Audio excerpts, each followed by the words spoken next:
Is it time to buy the cruise ship stocks? Now, admittedly, they've had a rough go of it the last few years as COVID shut them down, where the main attraction was touring ghost cruise ships that were completely empty.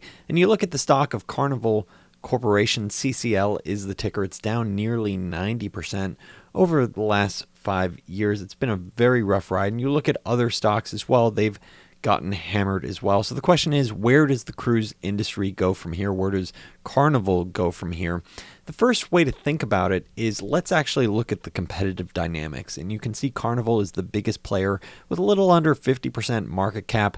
Then you have Royal Caribbean, Norwegian Cruise. These top three represent the vast majority of the industry. And then you have much smaller cruise industry operators that represent, under 20% of the industry. So the vast majority, goes to Carnival, Royal Caribbean, and Norwegian Cruise. And so I generally like seeing a setup like this because it suggests it's an oligopoly. A few players, maybe you can generate a lot of great profits. But even looking back at where they were pre-COVID, there's no real strong correlation between profitability and this market share concentration, where it's interesting to see that Carnival, which is the largest player, actually had lower margins fairly consistently relative to Royal Caribbean and Norwegian Cruise, where even though Norwegian Cruise was the smaller of the three, for times it actually was more profitable. So this would suggest that, market share doesn't actually necessarily drive your profitability in this industry. Having the big piece of the pie isn't necessarily some sort of special advantage. It just means maybe you're running more boats on more routes. And so looking at this business right now, how is Carnival doing? It is still a complete mess. Even sort of the height of the pandemic, this business is a complete disaster mode where you're looking at, yes, revenue is up materially from where it was last year, where it went from 50 million last year to 2.4 billion. So yes, this business has gone from effectively death's door or effectively negligible business to, hey, we're starting to recover here. 75 million for the first 6 months versus 4 billion. So this is big difference. The challenge is that they're still immensely unprofitable, generating to the tune of several $billion in losses, a $1 billion plus loss per quarter. And that is concerning. And you look at their underlying operating metrics, and this is how you want to think about what drives the business, is really the key metric that you'll see across all cruise operators is, what's the occupancy? And you can see, yes, occupancy is up a lot from 30% to nearly 70%, but that is still, they're still having a rough go of it. Another key metric that folks need to follow is what's the cost of fuel. And that is a bit of a challenge, saying, hey, they are facing much higher fuel costs. So this is a problem of not only a weak consumer, but also higher input costs. And then, so if you look at this type of business, you go, okay, well, right now, it's not really a good reflection of their operating results. Let's look pre-COVID to think about what could this business earn. So you look at Carnival, you're looking at their results from 2019 through 2017, thinking about their profitability, and it looked like their operating income was around $3 billion a year, which is quite reasonable. You might say, wow, this is pretty interesting. This is their historic operating profitability versus, let's say, their market cap of around $10 billion. And you might say, wow, if they could return, $3 billion a year to you in free cash flow versus a $10 billion market cap, this might just be some sort of buried treasure. This could be potentially very compelling because, $10 billion market cap, 3 billion earnings, 3 times earnings about, hey, could this be really compelling? First, if you're looking for compelling investment ideas or want to take charge of your investment journey, consider unrivaledinvesting.com. Big thank you to all the Unrivaled Investing subscribers that make this channel possible. But the reality is when you look at Carnival and you're thinking about that cash flow and saying, hey, could this be a deep value opportunity? The reality is historically, this company has generated actually very little free cash flow that gets returned to shareholders. You've seen that historically their operating cash flows were around $5.5 billion. That's a lot. But almost all of it went back into buying new boats, expanding that capacity, growing that market share, where very little of it is even available to get returned to shareholders. You can see in 2019, there was very little.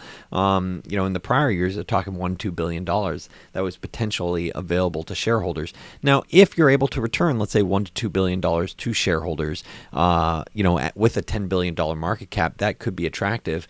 But the challenge is that there's a lot of senior claims relative to the shareholders, where you're looking at an SOS situation, I'd argue, where this company has a ton of debt. Now, keep in mind, a lot of it's being used to acquire their boats. So it's, this debt is tied to their assets, which is immense, but they do have $30 billion in debt, effectively net of their $7 billion of cash. And that is concerning, given the fact that you think about this, you think about, that $7 billion in cash versus burning, let's say $1 billion, let's say a quarter or two, how long will it take for them to effectively get the occupancy rates that they need to be break even or free cash flow? And, I'm sure a lot of people have different takes on this, but the reality is a lot depends on things that are outside their control. What is the consumer going to do? How is consumer behavior going to change over time? Fuel prices are a key input when you're looking at this business model, and arguably, you can do some sort of hedging programs and things like that, but it is very tough, when you have dramatically higher fuel prices and you're doing these set prices, let's say months prior, where people depositing money for a future cruise ship. If you see oil prices or input costs jump 50%, that could be a real challenge. Another key aspect for a business with $30 billion in debt is, as you see higher interest rates, that becomes a key sort of hurdle, a key challenge for this business. So I look at all these different factors, and these factors all are, these impact the whole industry. This is not just Carnival. This is Royal Caribbean. This is, Norwegian Cruise, where you have these different dynamics. And I'm looking at each of these businesses and I'm saying to myself, I don't really see why one in particular would have a competitive advantage, especially when I see that the largest player actually for a period had lower margins than the others. So I look at this saying, yeah, this is a capital intensive industry that's depending on consumer discretionary purchases. Is that really the thing that I want to own facing a potential recession or a period where people are feeling the pinch of higher input prices? The reality is, if I'm going to buy, let's say, an oligopoly, a few key players, a company that I called out to my Unrivaled Investing subscribers last year is McKesson, one of the largest players effectively with drug distribution in the United States. It was trading at like 10 times free cash flow. This is the type of company that I want to find. I want to find these steady companies that do have that growth potential. So I do make that sort of trade-off. Do you have lots of free cash flow? And if you do, I'm willing to trade off with less growth. But I also think about, where's that valuation? Last year, McKesson was trading at like 10 times free cash flow, and they were returning all that cash flow to shareholders. So I said, wow, this is great. That means I'm getting like a 10% yield. With something like Carnival, it's very, very speculative. You have to have an opinion on what the consumer is going to do. You have to have an opinion on when they're going to do it. Will they be able to finance their continued cash burn in the years ahead? I personally look at all these different challenges, and I also look like long-term, this doesn't look like it has a competitive advantage. It doesn't look like a long-term compounder. I'd rather own the type of business that is a compounder, the company that has, significant profit margins, and because they're one of the largest players, they do make it much harder for the smaller players to compete. With something like Carnival, I don't really see that. I think consumers look at this and say, hey, what's the best deal? Which cruise has the best price for where I want to go? I don't necessarily think, oh, Carnival has some sort of special advantage, and their margins reflect that when you look at least how they historically performed. So I'm looking at this, and I could understand why investors might want to consider a speculative take on one of these cruise ship operators, because they've gotten crushed, and there is that chance that if things turn around and there's a strong consumer and a lot of people go on cruises, that these things could recover and go up several 100%. That is a possibility.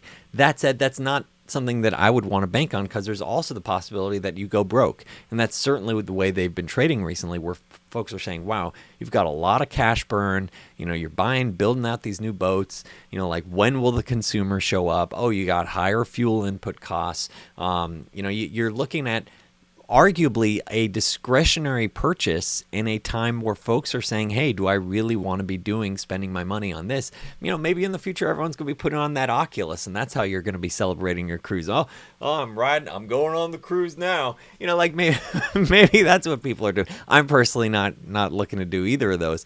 But, what I am focused on is trying to find those great companies with lots of free cash flow. I'm looking for those long-term compounders. So even if they don't have the cash flow now, do they have the growth rate? Do they have a competitive advantage that should drive continued growth in the years ahead? I don't quite see that with the cruise ship operators. I do look at this as more of a speculative take, more of a speculative play. Could it turn around? Maybe. It's just not for me. It's a little too hard for me. If you enjoyed this video, please make a point of hitting that thumbs up, hit that like button, and thank you for watching Unrivaled Investing.